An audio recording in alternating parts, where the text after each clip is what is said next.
Trauma Therapist Podcast Plus listeners can listen to episodes early and ad-free right now. Become a Plus listener by going to Apple Podcasts, searching for the Trauma Therapist Podcast, and signing up today. Welcome to the Trauma Therapist Podcast, a show about the incredible people dedicated to helping those who've experienced trauma. My name is Guy McPherson, and my mission is to raise the awareness of trauma and to inspire each of us to help those around us. Robyn, you ready to do it? I'm ready. Okay, so 5, 4, 3, 2, and 1. All right, folks, welcome back to the podcast. Very excited to have as my guest today, Dr. Robyn Miller. Robyn, welcome. Thanks so much for having me. Awesome. So Robyn is a licensed clinical psychologist and the founder of TheraClosure, the first therapist professional executor service. Robyn has been in private practice in Bethesda, Maryland since 2002.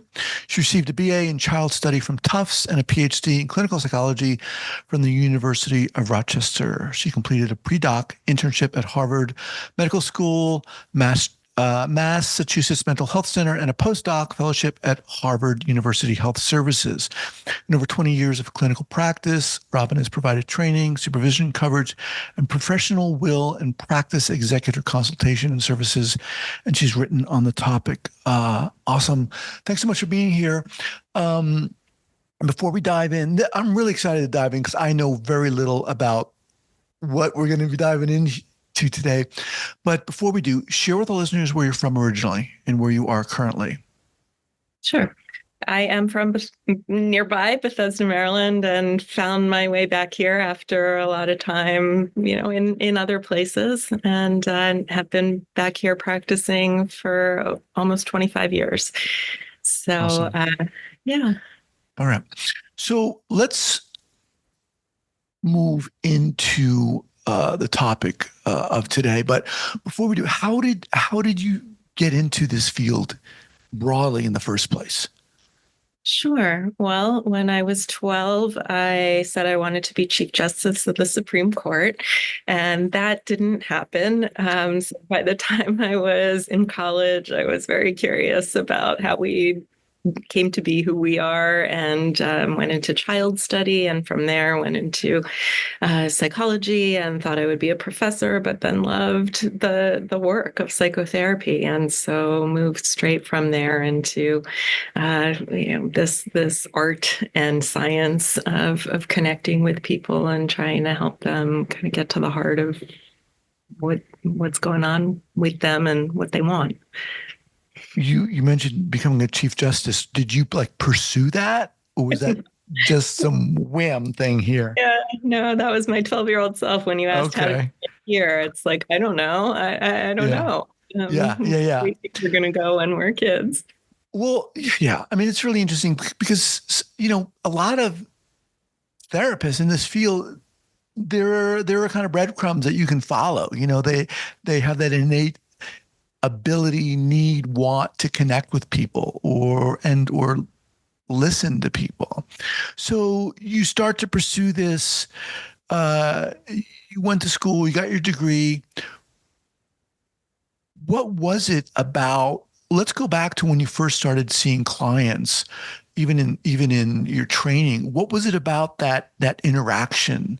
You mentioned finding out what's going on. Talk to us about that. Yeah, I just love kind of that electric experience when you are really looking at someone and they are looking at you and they want to be seen, or even when they don't want to be seen. Some of my most favorite people to work with are people who initially did not want to be seen and kind of put their hands up, but then, really just finding a way to see each other in the room and being, I think, my most authentic self in the room with people is a really nice experience for me to be there in a way that I think sometimes is more vulnerable than I'm able to be in my regular life, and Mhm. it allows for kind of a really special way of connecting, and I think that gives people a taste of intimacy or a kind of way of relating that can be very healing and very powerful. And to get to that point where you understand the importance of being your authentic self, right? I mean, was that a no-brainer for you? Did you just ease into that? Or for many of us, I mean, for a lot of us, it's hard to be our authentic selves, even for therapists. What was that learning process like for you? And how did Yeah. you realize that that was key and elemental to the work? Yeah. It's an interesting question. I mean, certainly my own experiences over time with therapy and how important and meaningful it's been in my life, and that way of relating, I think, informed a lot of what I do and how I sit with people. But I think definitely for a long time, I was maybe a little more rigid around my way of sitting, more formal, maybe boundaried, and I still consider myself pretty conservative as far as boundaries go, but there's a difference in sort of being really open about how I'm feeling and what's happening in the moment with people, and Mm-hmm. that's what I really cherish. People connect with that.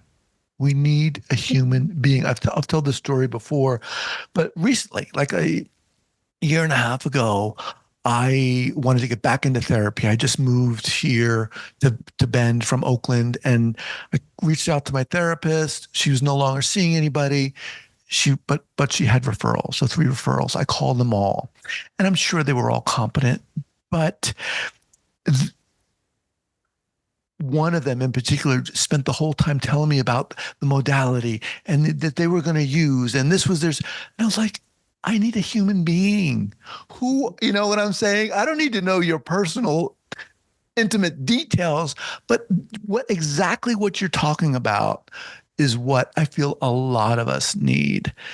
And it's oftentimes the exact opposite. I mean, of what people experience when they're traumatized, right? They're not seen, they're not respected, they're not heard.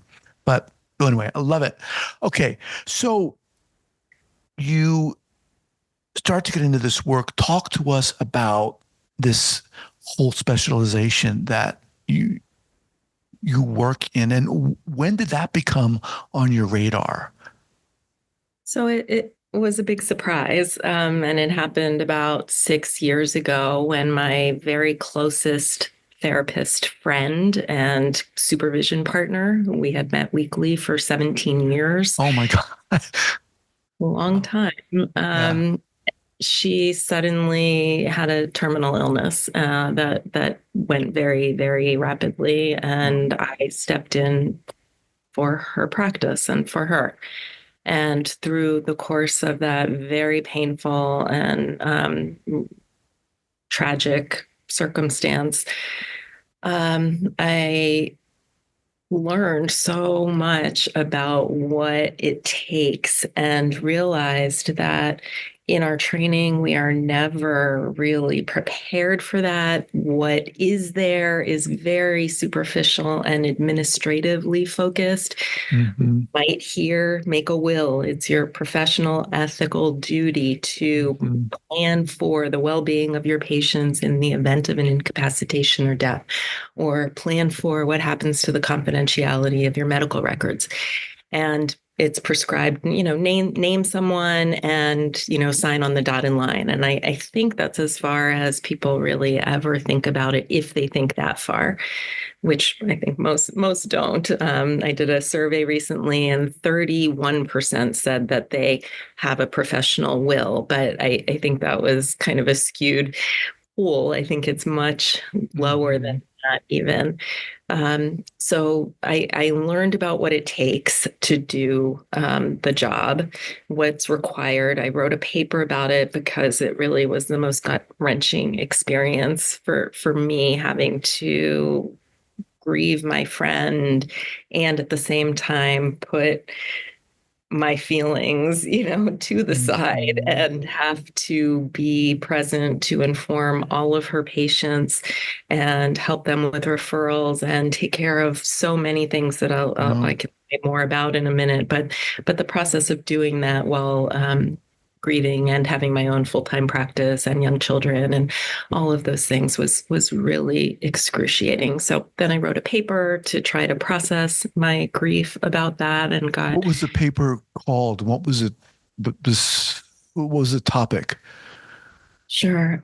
So it was called, I don't know if I'll even get it exactly right anymore, Okay. but professional wills, and it was grief and the dismantling of a practice as the practice executor. Okay. So it was really trying to convey, I'm a, psychodynamic and relationally oriented therapist. So was my friend. From that perspective, we looked at grief and the loss of the attachment, therapeutic relationship as a potential trauma for each Hmm. patient that was going to be told this person you've relied on for however long, you're not going to see them again. It was that abrupt, that drastic, and the consequences were really devastating. And then how to handle what people were going through and provide for them became the mission and became the preoccupation for my friend of her remaining weeks. It was Mm. very short, but her being alive for those weeks really informed and taught me about what needs to happen, because she was there saying, this is what I want you to do. And this is what this patient needs. And this is what that patient needs. And here's how I want you to handle this. And so it became this really detailed, comprehensive way of assuming kind of the needs of all of these patients very differently than from what I think typically happens, even if someone has named a professional executor, and especially if they haven't, where a colleague puts a note on your door and says, X therapist is not available, call Dr. So and so for Hmm. information. And then they might call and they might be, oh, I'm sorry to tell you this happened. And here's a list of 10 referrals. Good luck. Okay. That's really minimum. That's what happens, I think, a lot of times for patients. And I had the experience of way before this even happened with my friend of telling someone. I had seen an obituary of a colleague who had passed away, and I knew one of my own patient's fathers saw this colleague for therapy, and he had told me how amazing the therapist was and how wonderful. And I didn't know if he knew about it. And so that was my very first entree, where I called him and said, this isn't about your son. You don't need to worry, but I have something to share with you. And I Hmm. informed him, and he said he had gone to the office the week before, saw a note on the door, never called the person because he thought, oh, she's Right. just got an emergency. I'll go again. And my telling him, he was obviously devastated, sobbing on the phone, talking about what an amazing, amazing impact this person had had on his life. So I had that experience before my I friend see. Kim passed. And then I had her teaching me what I needed to do, Oh and my which was God. like the opposite end of Yeah, things. yeah, yeah. Let me jump in here. So you use the word executor. Is the executor in this context the person who manages the clients or takes over and begins to see the clients? No. So the executor is the person who fulfills the wishes of the therapist. The therapist sets in a professional will um, what they want done, how they want their patients notified, who they might be referred to, where you're going to find the access information to get your patient's contact information, where your records are kept, how you do your billing, all the details of a practice. And you name typically a colleague. An attorney will tell you this could be that an administrative person. Sometimes people leave it to a family member, but our ethical code is to leave it with someone who is qualified not only to interact with your patients directly in a clinically oriented manner, but also qualified in being aware of the ethical obligations and the legal obligations around confidentiality and the security of medical records and compliance of all of that personal health information. So really, it needs to be a colleague at minimum, who then steps in to fulfill your wishes. And that does not mean taking on your caseload. It's impossible to take on So someone else. two separate things. Okay. Let me just remind everyone, I'm speaking with Dr. Robyn Miller. She's the founder of TheraClosure, the first therapist professional executor service. Okay. So, man, this is intense.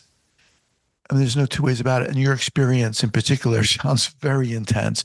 Was it after that you founded TheraClosure? Talk to us a little bit about that. And then let's get into the specifics of what you do there.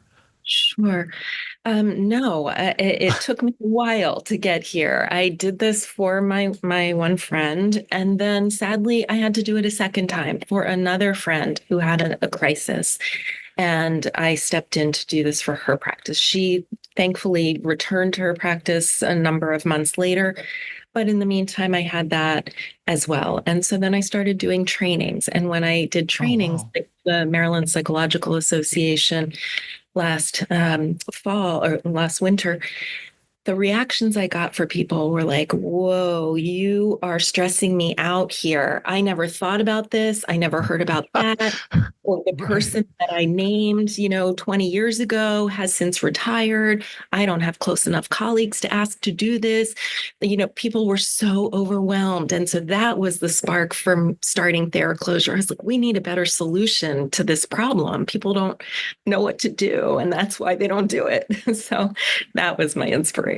Now, is this specifically for if a therapist dies, or is it if they leave and have to just leave the profession? So it is for incapacitation or death. Incapacitation. Okay. If something were to happen to you, severe enough, tragic enough, that you don't have at minimum kind of the mental faculties to call yourself to your colleague and say, hey, I need coverage because I got to take a month off. If you can do that, then you got to do that. Okay. If you can't do that because something terrible has happened and you are distraught and unable to function in the therapeutic role, or if it's a physical incapacitation or death, you are not able to be your psychological professional self. Then that is when a personal representative, someone that you name to notify us, would contact us and tell us something happened to you. And then we would step in to take care of everything that you have already communicated to us that you would want done for your patient. Okay. So you folks are acting as that person or that. Okay. Okay. We take that on so that you don't have to ask a colleague, make this awkward arrangement with a colleague. Sometimes people pay their colleagues, but the problem with that is colleagues think, it'll take 2 or 3 hours to, wrap up somebody's practice. It's so overwhelming. It takes multiple hours per patient. You're going to talk to them many times. You're going to have hours of, searching for available therapists who will be good matches for these people. Think how hard it is these days to find a referral for just yourself. You have to, so all of this, it takes hours and hours and hours. And if you name a colleague and if you say, oh, my estate will pay you your hourly rate to take care of this, for a practice of 20 patients a week, plus, your records for all your past patients, an estate could end up with a $10,000 bill, completely unexpected, if the arrangement was my estate will pay my colleague to do this. The other is, either it's voluntary, which mine was, and my heart was happy to, be able to be of use to my friends and to do this for them was in many ways a privilege, but it also was a tremendous heartbreak and burden at the same time that I wouldn't wish on anyone. So I learned through this process that it's really not the best idea to have a close colleague do this for you, and that it's really something we have not as a field figured out how to make more efficient, cost effective, palatable even for therapists to take care of this. So during the pandemic and after, when so many of us switched to electronic health records, you no longer need it to be your colleague who's in the office next door to go into your office and find your paper calendar and see who you're supposed to see and get the paper records. We now have the possibility of outsourcing this like we do with so many other parts of practice. So that's where the idea came. Like, this doesn't need to be someone who's going to be in the throes of grief themselves and overburdened. This can be someone who, we certainly don't want it to be a stranger. We don't want it to be totally a corporate, impersonal thing. Right. But the model that I have developed is people who want to make this much easier on themselves and cross off, because I think a lot of people, the feedback I've gotten is, I know I should do it. I know I mean to keep intending to, I'm just putting it off. I don't, all of that. In order to solve that and unburden yourself of that weight that so many people carry, we have created the system where if you want to sign up, we meet for a really intensive consultation where we try to get to know you and your practice and how you work, what your orientation is, what kind of patients you see them, how you interact with them, your general style. We want to get to know the details of how you run your practice. Wow. Where your records are, how you keep your schedule. And then we come up with you with a personalized plan of, if something happened to you, how would we access that like immediately? So we could reach out immediately to your current patients and let them know in as sensitive and caring a way as possible, that you would not want the end to be this way, and that you have put together a really caring and compassionate plan for how to take care of your practice and your patients in the event of the unexpected, which sadly has happened, if we're making this phone call to people. Robyn, excuse me. So who is this for? It is for all therapists of all disciplines, social workers, licensed marriage and family therapists, counselors, psychologists. It's for psychiatrists too, but for their psychotherapy patients in particular. All across the disciplines, therapists have this ethical obligation. If you go and look in your ethics code, you're going to find it there, even though you probably don't remember ever having heard about it or talked about it. It's there. So more than something that's nice to do, nice to have checked off, as a therapist, you're ethically responsible. Yes. To take care of this, to manage this. You are. Wow. And that is to help mitigate the effects of traumatic loss on vulnerable people who rely on us and trust us, going back to the start of our conversation, that really intimate, meaningful relationship. And for so many people with trauma, what you're working on in therapy is the attachment relationship. And can you ever feel secure with someone? Can you ever feel safe? Can you ever be yourself? Are you going to be rejected or abandoned or harmed?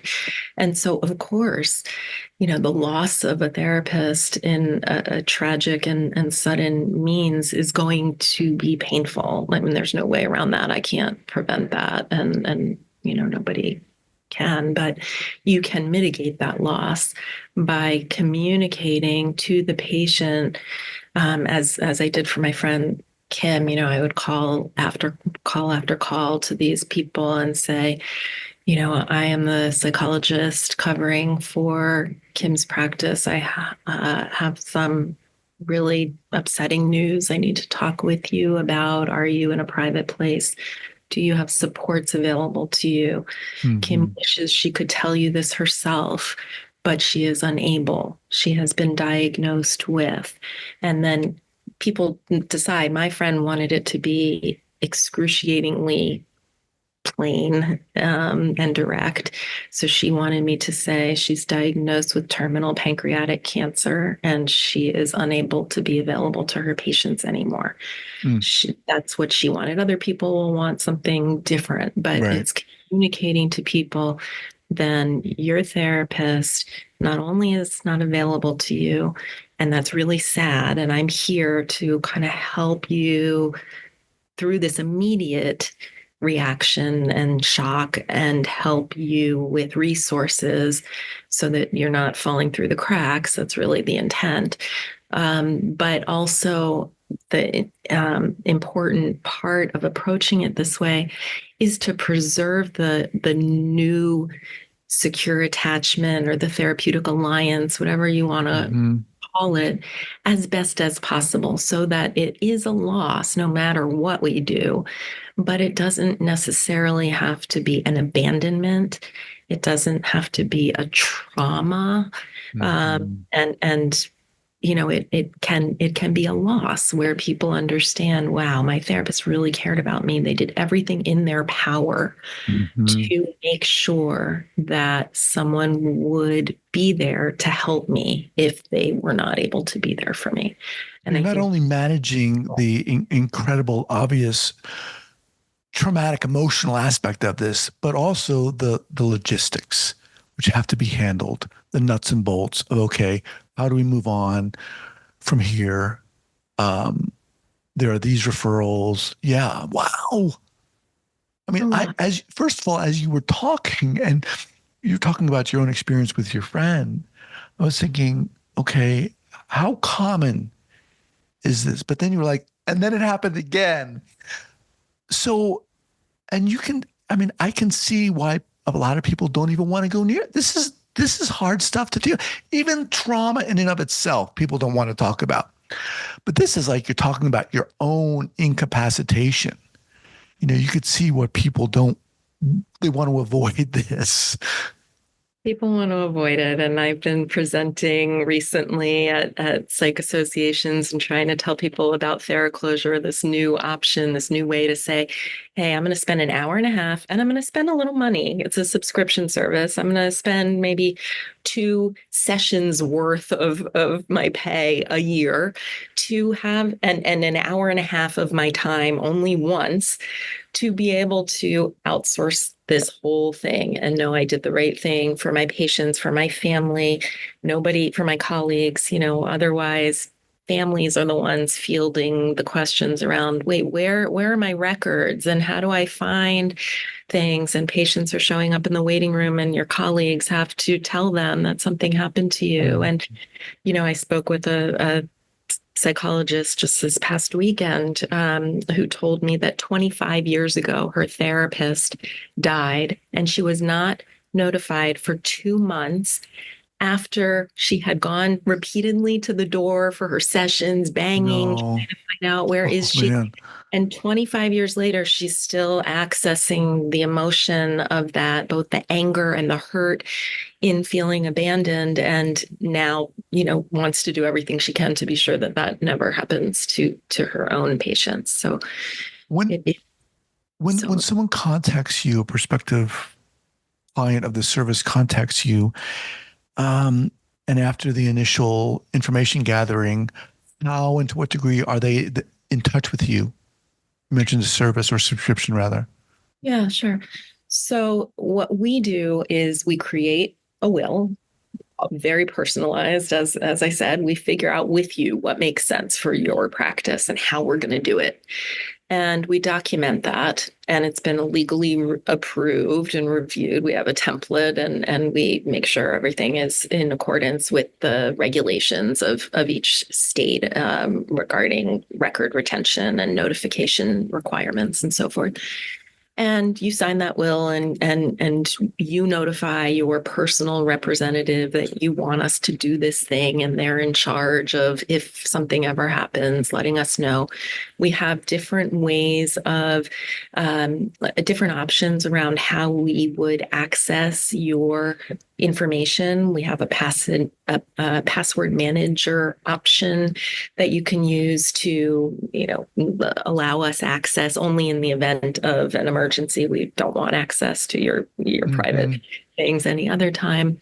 And then we're on call, essentially. And we don't, we send you reminders a couple times a year to update any information. You can leave. Part of the conversation is, do you want to leave specific instructions for particular patients? Mm-hmm. We all know the folks who would really struggle the most and be most risk if something were to happen. Do you have a special plan for them? Do they need to be notified in a certain way? Are they going to be at risk for harm to self? Does the person calling them need to have other backup in place already before you notify them? You can update that information as your caseload changes, as you maybe your colleagues and change. We can refer patients to people you choose. We can find referrals ourselves. Usually people will say, I want you to call my friend and see if they could take one of my patients. But if they can't because they're too busy, then you find someone. We take on that responsibility. We notify your licensing board, your malpractice insurance. We take custody of the records and notify all your past patients so that if they're looking for their records and they find practice is closed, they know where to go to get their records. I mean, we take care of all of that, and there's no additional cost to the estate. So your estate is not going to wake up one day and have a $10,000 bill. You are taking care of that in your planning by paying the modest fee each year to keep us on retainer. And it is a gamble. I mean, for any one of us, generally healthy folks is in our 40s and 50s, it's maybe like 1 in 1,000 that this is going to happen to. But I can tell you it happened to 2 of my healthy female friends in their 40s. And so, you just want to do the right thing and want to be relieved of that burden. Yeah. Wow.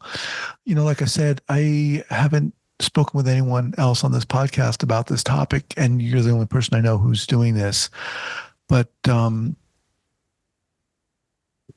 I'm glad you're doing it. You're obviously someone who's very compassionate and invested in this work. Robyn, how do people get in touch with you and learn more about this? Thanks. Please come and find us and read a whole lot about us on theraclosure.com. That is the best way. You can find me on LinkedIn, but checking out our website, we offer a free informational meeting to talk with you about how and whether we can be helpful. And then, there's also the option of enrolling and securing this care with such minimal effort on your part. We know nobody wants to think about it, but you can do it for an hour and a half. You can face this and really feel like you and know, because ethics is so important in our field, and we all train so hard and invest so much in doing the right thing by our patients. Here's one more thing. Don't forget. We'll have this linked up here at the show notes page at the traumatherapistpodcast.com. Once again, that's theraclosure.com. Robyn, thank you. Love to have you back at a later date. Talk more. I really appreciate you being here. Thanks so much. I'd love to tell you. There's so much people need to know. But okay. Take care. Okay. Bye-bye.